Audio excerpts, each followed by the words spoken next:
अस्सलामुअलैकुम। मैं खुर्शीद आलम मंसूरी टूंडला डिस्ट्रिक्ट फिरोजाबाद से बोल रहा हूँ। हजरत, एक मसला ये है कि एक जनाजे की नमाज में एक मौलाना साहब ने ये कहा कि जो पाक है और वजू में नहीं है वो भी जनाजा की नमाज पढ़ सकता है, तो क्या ये दुरुस्त है? बताएं इसके बारे में। शुक्रिया। वालेकुम अस्सलाम वरहमतुल्लाहि तआला बरकातुहू। देखिए, उन्होंने गलत मसला बयान किया है।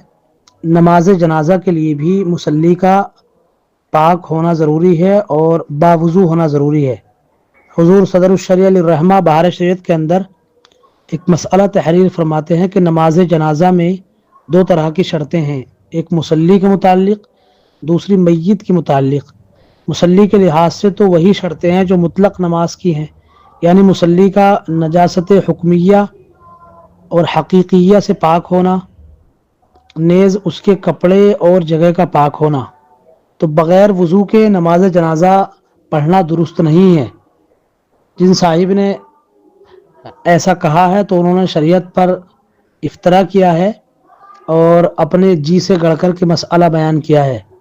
ऐसे लोगों के बारे में हुज़ूर अलैहिस्सलातु वस्सलाम ने इरशाद फरमाया, मन अफ्ता बगैर इल्मिन लानतहु मलाइकतुस समाई वल अर्द, कि जिसने बग़ैर इल्म के कोई मसला बताया तो ज़मीन व आसमान के फरिश्ते उस पर लानत भेजते हैं। लिहाजा उन साहिब को चाहिए कि वो अल्लाह रब्बुल इज़्ज़त की बारगाह में पक्की सच्ची तौबा करें और आइंदा बग़ैर तहक़ीक़ के, बग़ैर इल्म के कोई मसला ना बताएं। अल्लाह ताला आलम बिस्सवाब।